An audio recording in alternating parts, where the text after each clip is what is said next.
What's up, everyone? Here for post-game Locked On Bucks, and perhaps not surprisingly with the way this series has gone, we've got one more game. I just sent a tweet out that said that this is like the last man standing match of NBA playoff games, and it feels like that with this series. The Bucks drop one at home. We've got plenty to break down here, and then look ahead to Game 7, so let's get started.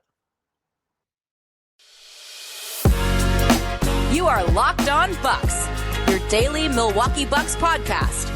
Part of the Locked On Podcast Network, your team every day.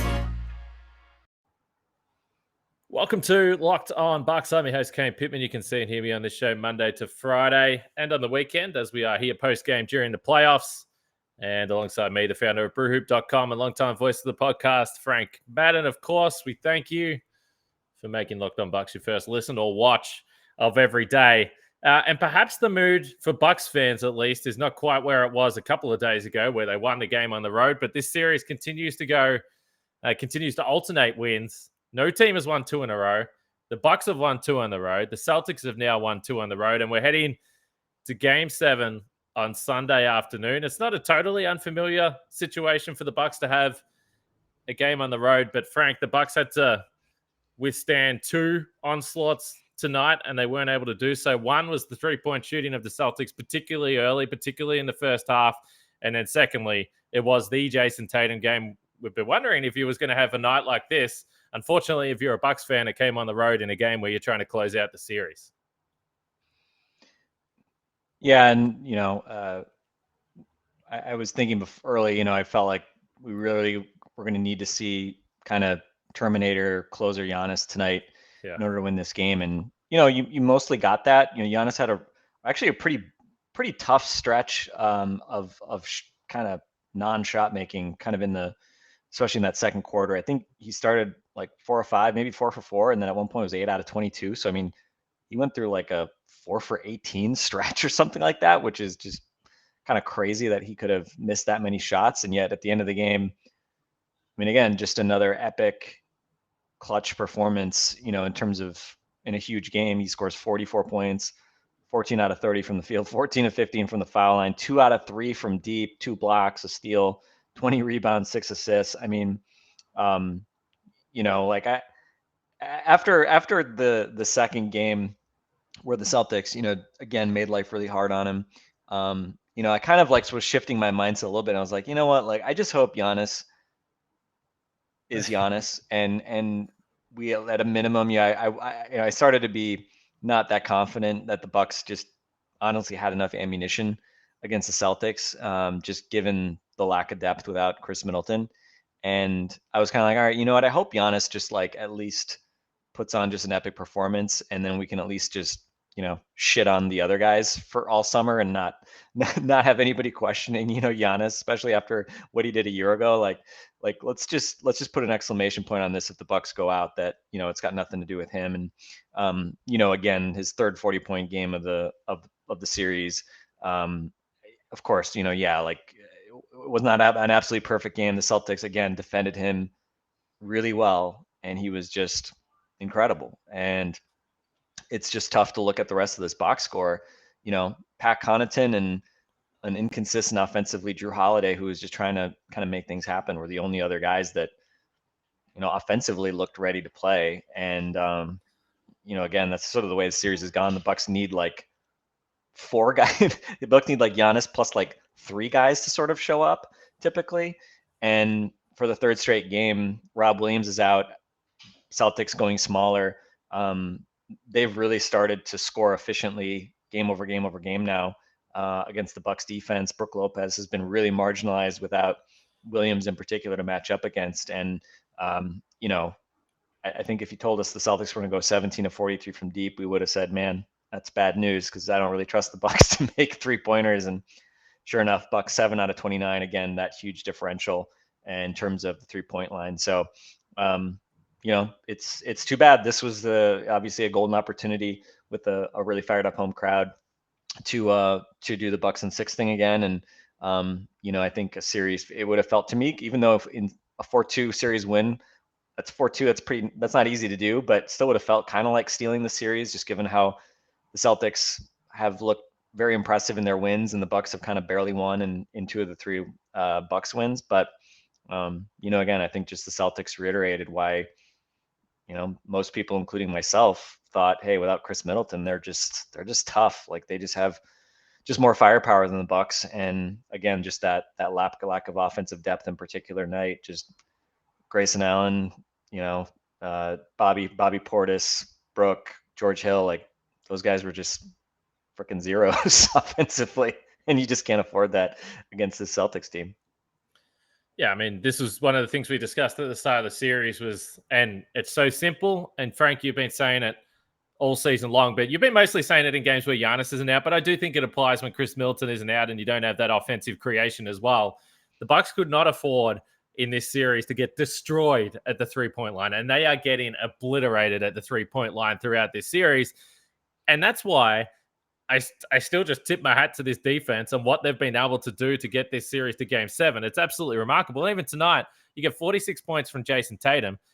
They hit 17 threes. They still only scored 108 points. I mean, what the defense has been able to do has been super impressive, and that's why they'll think that they're a chance. When you have Giannis in one game, that's why they'll think that they're a chance to win on the road. They've already done it twice in this series, but I can tell you your Twitter's probably the same. My Twitter and certainly my timeline through this game was blowing up about Grayson Allen and probably to a lesser extent George Hill. The fourth quarter minutes for George Hill were a little bizarre how much he played, but Grayson Allen was a disaster again tonight, and he has been for much of the series. We discussed this after Game 2, and I think I asked you the question, can we get to a point where you just can't play him? Not only has he continued to play, he's continued to start. He was a minus 29 in this game, and it was just bad. He can't score. He hasn't been able to hit the outside shot, but he missed a bunch of bunnies tonight as well. George Hill wasn't able to score anything near the basket. So those two combined, we know they're not going to be defensive stoppers to the level that the other players are in the starting lineup or the other players in the rotation.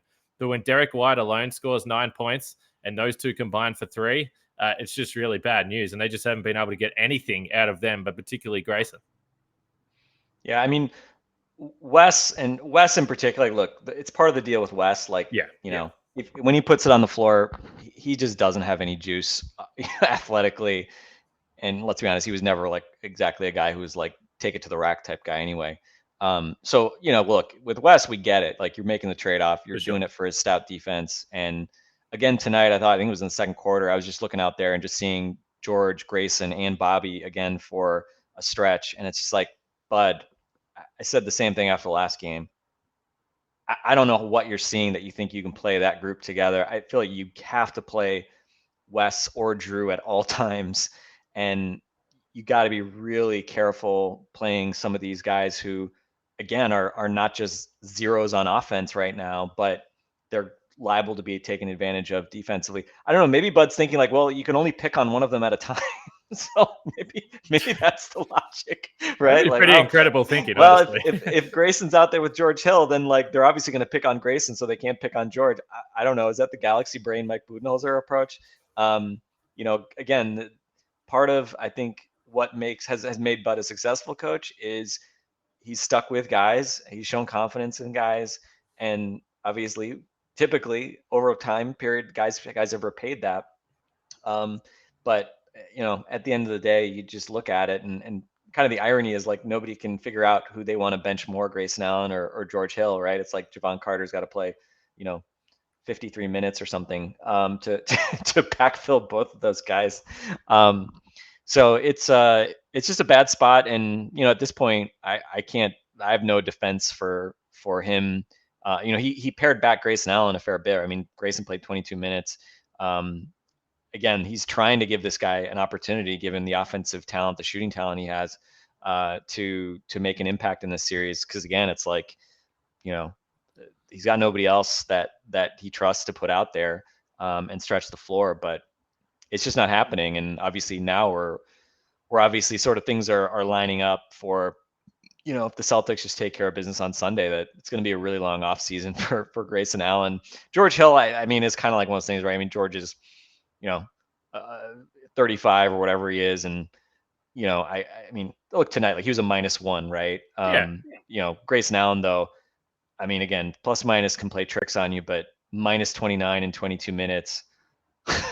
that's just tough, man. And I think this is one of those cases where there's some bad luck in there, but when you look at just how much he struggled, can't make threes, gets taken advantage of. I mean, he, as you said, he missed a couple bunnies, and it was just like, man, this guy's just nothing's going right for him, right? I mean, just leave him in Milwaukee and figure something else out for Sunday. It's just a tough look, but I don't know. I mean, again, like, do I think Bud's gonna go away from Grayson Allen as a starter on Sunday? I feel like he's probably gonna start him again, and I think again, if Grayson Allen plays 25 minutes again on Sunday and we see the same thing, then I think Bud's going to deserve plenty of criticism. I'm not going to sit here and say he deserves his job should be in jeopardy talk, because let's be honest. I mean, the mere fact that we're talking about your kind of guard depth, like your bench guard guy being like the swing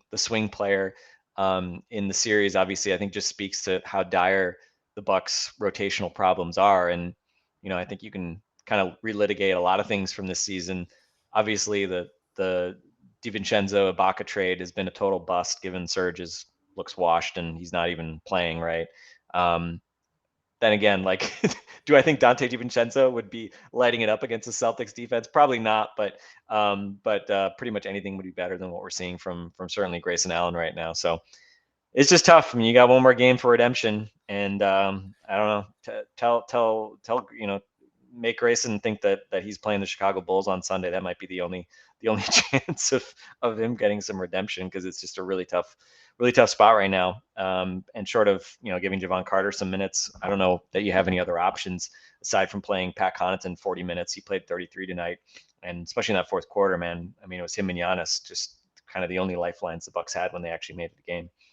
I just saw a tweet from Brian D, who works at WTMJ, and he said that Giannis was walking off the media platform, and he looked at Pat and said, "Man, some of your finishes tonight were beautiful, just beautiful." And Pat said, "I'm just trying to be like you, Giannis, except smaller."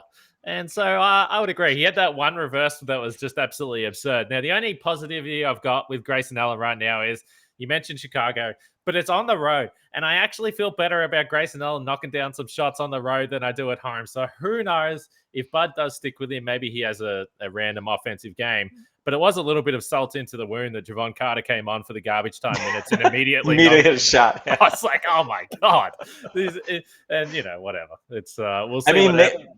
Maybe the value of Javon Carter is that they wouldn't really fresh think, and they wouldn't really think he was any good, and maybe they just leave him open for some shots, right? I mean, I don't know, but yeah, it's tough, because that's the thing. I mean, I think the fundamental problem is Bucks don't have the size on the wing right now. They need another guy who's like 6'7", like Chris Middleton, right? Who can defend against the Celtics' bigger wings and not just get trucked going to the basket.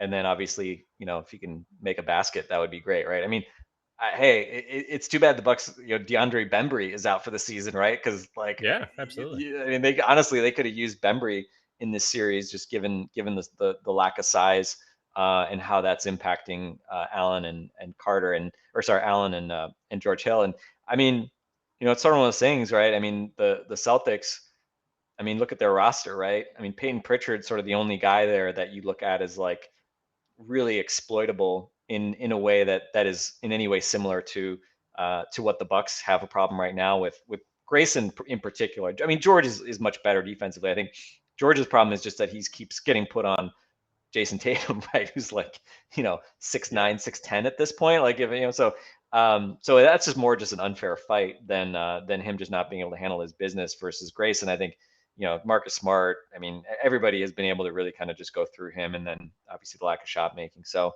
yeah, I mean, they're just a wing short, and that's just the reality. And I don't think there's anybody on that bench. Jordan Nwora isn't solving these problems, and certainly won't be doing it on Sunday. So it's just tough. And I meant Peyton Pritchard's made 7 minutes, right? We've seen very little of him in this series, and Derek White isn't small, and he's got long arms and has been good. So there's just not a lot the Bucks can exploit on the one end. And then the Celtics, obviously, I think have just been very good about figuring out those guys that they can attack. And the series odds have swung with every single game. And if you're into that type of thing, go to betonline.net. The Celtics are going to Game 7 favorites. Obviously, they're at home.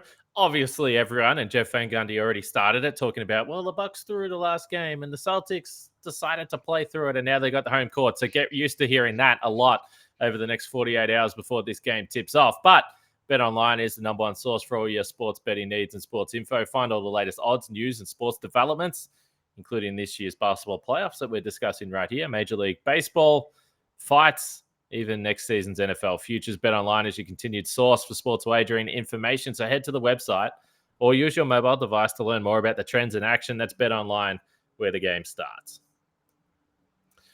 You already mentioned Brook Lopez, and again, you mentioned the plus minus. That was a pretty ugly scene for Brook Lopez as well in the plus minus category tonight. His minutes, as you mentioned, have come back with Robert Williams. It'll be interesting to see whether he plays in this Game 7. It sounds like he's still pretty sore. He's got some bone bruising on that knee. So we'll see whether Rob Williams plays. Obviously, Brook Lopez, it might be better for him if he does play. But the other story of this series, and in a matchup where the Bucks, again, obviously we spoke about Chris Middleton, they're desperate for some sort of offense.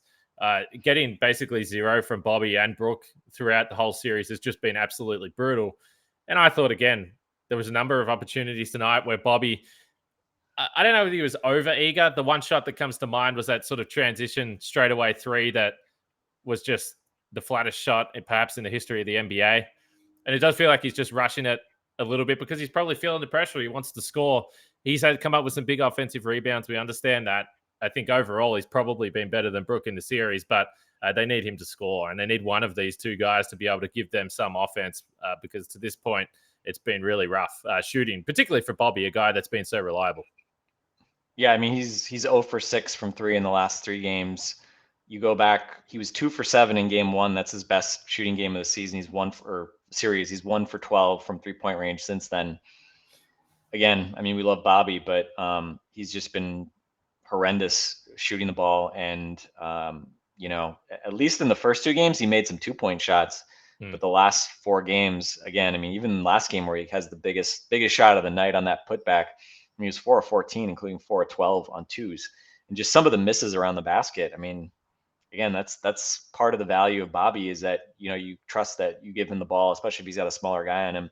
He's got that nice touch in that kind of, restricted area, not non-restricted area paint shots, but he just has not delivered, obviously, from an offensive standpoint. And this is not the series where you can afford to have, him not come through, right? You have to have all these guys who actually have a shred of talent actually delivering something, and Bobby hasn't. And he's also had some very bad defensive stretches as well. Maybe not so much this game, but a couple games back, I think we talked extensively about just him in pick and roll, just having problems. I think I'm more comfortable with him switching at this point, and we've seen more of that the last couple of games. But yeah, just really tough for Bobby. And again, you just cross your fingers that more than 3 guys show up on Sunday in terms of shooting, and we know it's possible, right? They only needed 1 quarter basically of good shooting in game 5, but again, that's just a tough way to make a living, especially against a Celtics team that just, I think, overall has more guys that you trust to be able to make plays offensively, even if Tatum isn't quite Giannis tonight. Obviously he was huge and was able to offset, another monster performance by Giannis. That's the interesting thing. You mentioned the fourth quarter in game 5. And if you go game by game, just 3-point makes, the only game that the Bucks have won it was game 5. And they needed to go 6 for 6 in the fourth quarter to just, I think it was 13 makes to 10 makes in that game as well. And they couldn't miss a shot in the fourth. So it's been, as we pointed to, it's just been really tough so far without one of the key parts in Chris Middleton. And if you're missing one of your key parts in your car, you're probably not going to fare too well either. And that's why you should go to rockauto.com, our longtime friends of the podcast, the family business that's been serving auto parts customers for over 20 years. And the prices are reliably low for every customer at rockauto.com. They've got everything you need from brake parts, tail lamps, motor oil, and even new carpet. And you can go and explore their easy-to-use website today to find out the solution to your auto parts needs. Just go to rockauto.com right now and see all the parts available for your car or truck. Right, locked on in there. How did you hear about us box so they know we sent you? Amazing selection, reliably low prices, all the parts your car will ever need. rockauto.com. there is such a short time before Game 7, Frank, and everyone's going to be talking about it. Do the Bucks pull the ultimate emergency lever?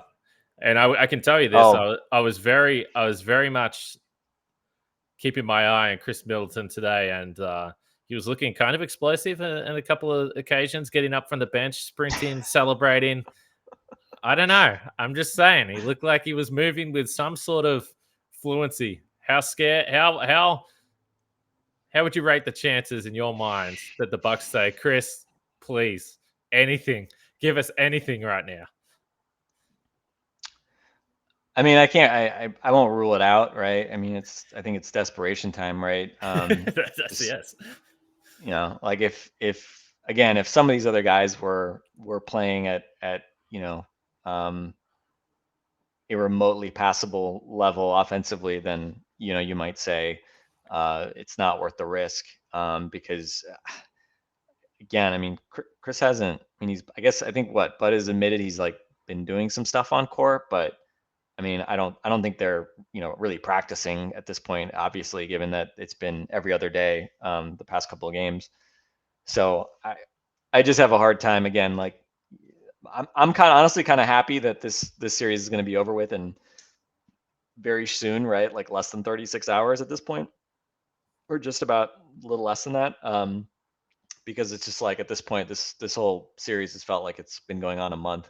And it's just like, let's just get this over with, and probably going home, just given the circumstances of being on the road. But hey, if not, like, let's just do this.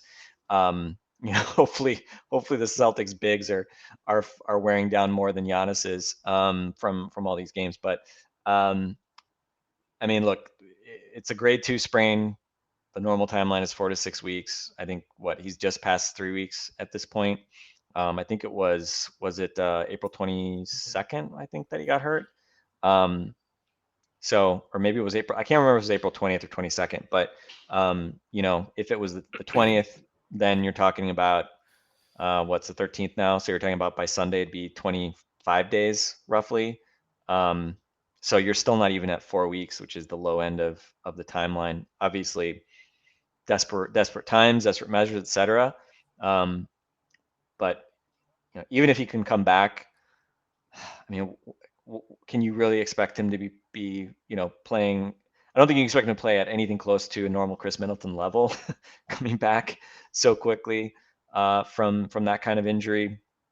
And he's certainly going to be compromised defensively, with that type of injury. So, but the flip side is, literally anybody 6'7" or taller who can hopefully hit a jump shot could be a net positive, right? Given how bad kind of the end of that rotation is looking right now. So I don't know. I'll very arbitrarily say there's like a 30% chance he comes back on Sunday. Unfortunately, I don't think Giannis can transfer his Wolverine-like healing power to other people. If this was Giannis, I would say like, yeah, I expect he's going to play, right? Coming back super early from an injury, but so far, again, I there's been sort of hints that maybe he was getting close, but again, I'm not gonna, if he comes back, it would be very soon, and I really don't want to act like there should be pressure on Chris to return, or to be good if he does return, right? It's just asking a ton. All right, so this is basically the last question I have for you on today's podcast. As we look ahead, as you said, Game 7 is so close to the next time we podcast will be post Game 7, and we'll see what type of mood is going on in the Locked On podcast circles. But if your name is Frank Budenholzer and you're coaching Game 7, is there anything immediate that comes to mind that you're changing or you're doing or you want to see? I know we've briefly touched on some of it in terms of rotations and lineups and that type of thing. I think with Grayson Allen, I think you probably want to give him some run just to see if maybe he does come out and hit a couple shots. But I just think the leash has to be really short. And at this point, it's like, if you're Bud, I think, Bud is not exactly cruising Twitter for people complaining about rotation stuff. But, I think Carter has done enough legitimately to at least deserve a look over one of those guys. And kind of we'll see if he actually gets a look. But I mean, I would probably lean towards assuming that won't happen. But I don't know. We'll see, right? I think obviously it intertwines pretty significantly with the Middleton question, right? If Chris comes back, then honestly you don't need Javon Carter nearly as much. Although with the way that Allen and more so Allen than George Hill have struggled, I think you can certainly make the case regardless. So that would be my main thing. Again, it's just tough. It's like if Bobby was playing well, then you could say like, well, man, really got to lean more heavily on Bobby. But I mean, he's been pretty rough overall too, which is unfortunate. So I don't know. Honestly, I think you just pray that you can trot Chris Middleton out for some 10 to 15 minutes, maybe to give you some sort of shot in the arm, and you hope that Rob Williams comes back and kind of gums up the Celtics offense a little bit. And then again, you just tell Giannis he's got to put you on his back again. You hope that Drew Holiday is in rhythm, and then you hope that someone other than Pat Connaughton can contribute offensively, because otherwise you're just basically praying for the Celtics to miss a ton of threes tonight. Obviously that did not happen. So yeah, I don't know. I mean, again, I think for me it just comes back to it felt like the Celtics have just been kind of the better team. It just felt like it's been Giannis against an entire team for most of this series. And aside after game one, the 2 Bucks wins have obviously been very, very narrow, and the Celtics wins have been far more convincing. So, I think you just can't help but say, obviously, big advantage to the Celtics going to game 7. But I picked them to win in 7. The Celtics, that is. Hopefully, I'm proven wrong and a hater and a Bucks skeptic without once again, but I don't know. We'll see. Obviously, just watching the way tonight played out, I think it's tough to have a lot of optimism going to game 7, but it's a one-off. And again, they've done this before, right? Second straight year that you're going into a game 7 on the road, needing a win. And hopefully again, you just find some way to give yourself a chance down the stretch, because that's where the Bucks have been best at figuring things out, is just keep it close and then hope that Giannis and Drew Holiday and company can just make more plays than the other guys. Yeah, I had someone in the YouTube comments after game 5 saying, "Shame on you, Kane, for losing faith in the Bucks," which, I mean, I thought, come on, it's a little bit harsh. I mean, we've all been watching this series. I think we can understand where the limitations are for the Bucks so far. But when you've got Giannis, you can win a game. And it might be a nice time for a 55-point performance. How about a 60-piece on the road in game 7? That would be pretty beautiful experience to watch. And also, we should say, I mean, obviously Miami's waiting, but for either one of these teams, whoever wins this game 7, you've got 48 hours to get your ass down to Miami for game 1 as well. So, I mean, it is just brutal stuff for either one of these teams, whoever goes through. Hopefully it's the Bucks, but we'll find out. We'll be there. We'll be here, I should say, after game 7 to wrap it all up. One last thing I will say. I saw on social media, it looks like there was a shooting or something outside Fiserv Forum. So I know probably, a bunch of our listeners were out there. That's obviously pretty terrifying. So hopefully all you guys are okay and safe. And obviously that's terrible and not what we want to see, Frank. So hopefully everyone's doing well and gets home safe and all those types of things. But on that note, we will be back after game 7. 60 for Giannis. We'll see. Who knows? Who knows? We'll speak to you guys after game 7.